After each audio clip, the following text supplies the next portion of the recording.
Hello friends, I want to talk to you about something very near and dear to my heart, and that is making music. I've been playing piano since I was 5 or 6 or something, only because my sister started playing, and my sister would have been 13 at that point.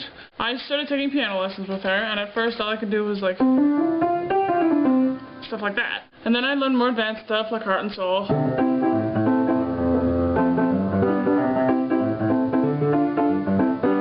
And then I quit taking piano lessons because you try and deal with a weird 7-year-old.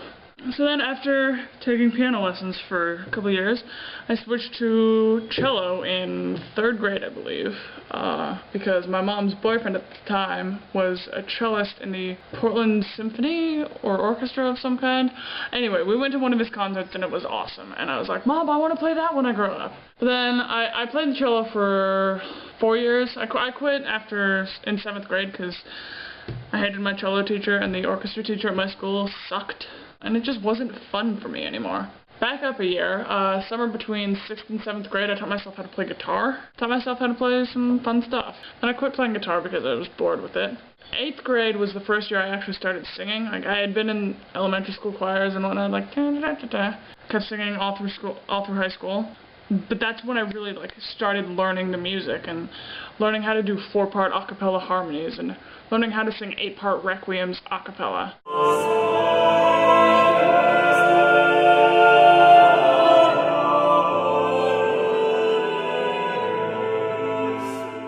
And then I joined doo-wop when I was in 11th grade, sang for 2 years in doo-wop, and I had a blast in it. Life could be a dream, if only all my precious plans would come true. If you would let me spend my whole life loving you, life could be a dream, sweetheart. And then I only just started relearning how to play the piano and just kind of futzing around. I've actually seen a lot of tutorials on YouTube on how to play a pop song. Bad Day by Daniel Powter.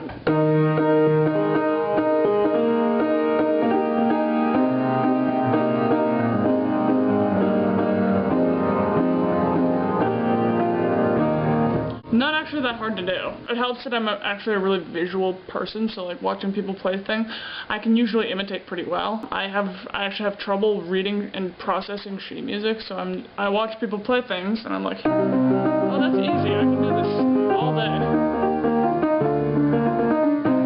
About halfway through senior year, I got the sheet music for what I believe to be the greatest song ever written, Defying Gravity. 11 full pages of music, and I started learning that, and it's much more fun for me to play piano now than it was when I was like 6 or 7, because I'm playing what I want to play. I'm playing Bad Day because it's fun to learn how to play stuff like this. Everything I learn because I want to. But I'm constantly in awe of the talent that people have when they write music. Like Bad Day, it's pretty easy to play. It's like, it's not that difficult. Then you get to a very, very cinematic song like Defying Gravity, which is the climactic end of the 1st act song for Wicked. And you listen to these insane chords that are just like...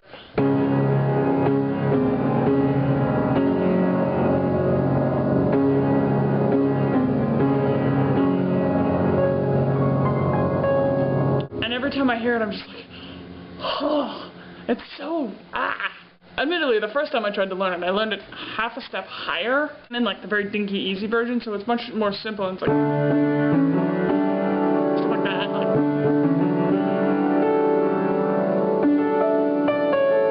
yeah, it's not that hard. And it's like, okay, so you got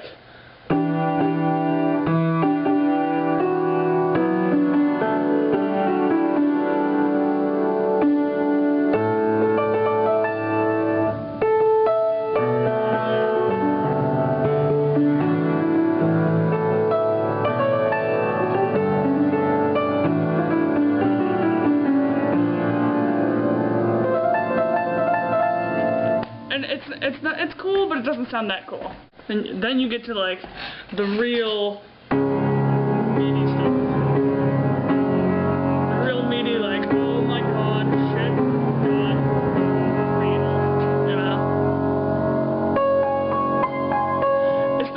same notes.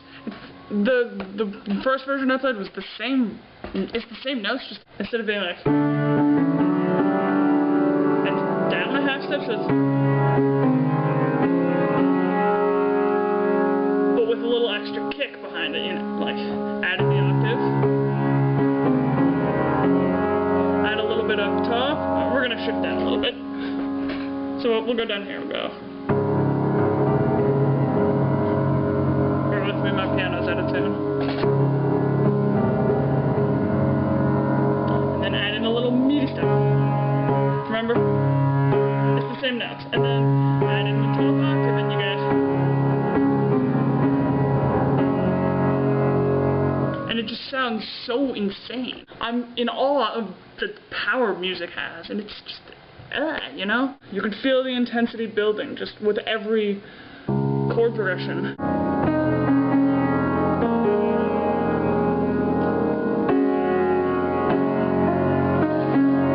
And then you get into the really good part. And then you get into the... yeah, the part that I can't quite play yet. You can do so much, you can tell so much just from music. You can tell, like, at the very beginning of the song, it's like... it's very quiet, and you're not quite sure what's going on yet.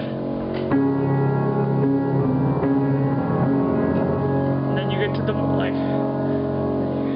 it increases in intensity, and then you get this glorious like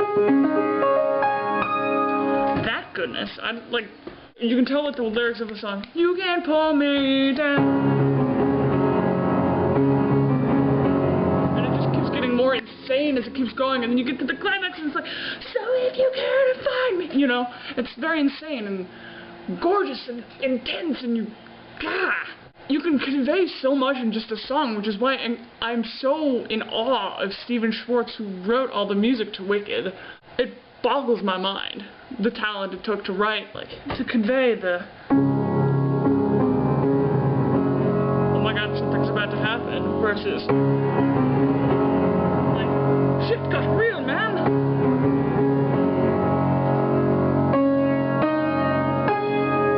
Good thing to remember about music, power chords, which are fifths, like if you do a C major scale, you know, stuff like that.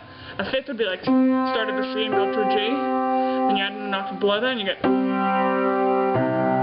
you add in the C octaves below that and you got, oops, and you just get that goodness. It's like, you can play cool stuff just by doing like I can play.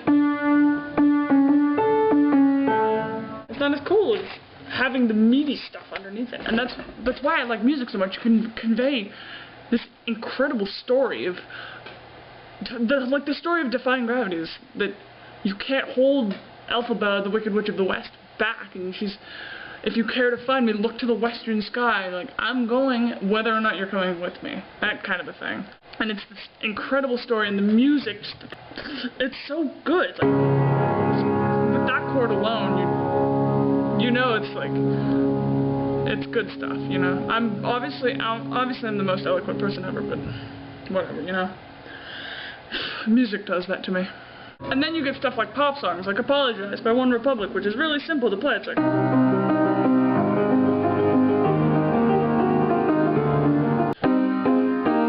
you just repeat that chord progression over and over again. But for Defying Gravity, like, there's key changes, and I don't know, let's see, how many times does this key change? We start in C sharp major, I think. It's in flats, which always confuses me. And then we switch to E major. Then we switch back to C sharp for like the da da da da da da da da da da, and she's flying in the air and all that. And then you end up with this awesome chord. It's like, and the Wicked Witch is like, ah, being all epic and whatnot. So the final chord of Defying Gravity, if you build it from the bottom up, is possibly the most important thing I learned in my life was piano when I was 5, because I was able to translate, like, into playing the cello, into playing guitar, into playing ukulele, into singing, into playing piano again, and then I'm speechless. I'm struck speechless by music because that's how big an influence it's had on my life. The reason I like singing so much is that when you make the words, when you say the words and sing the words, you tell an incredible story. Like the words behind Defying Gravity, the song would be nothing without "So if you care to find me, look to the western sky." As someone told me lately, everyone deserves a chance to fly. The song is cool, very instrumentally cool, but with the lyrics on top of it, it's just insane. Learn music. It's probably the best decision you'll ever make.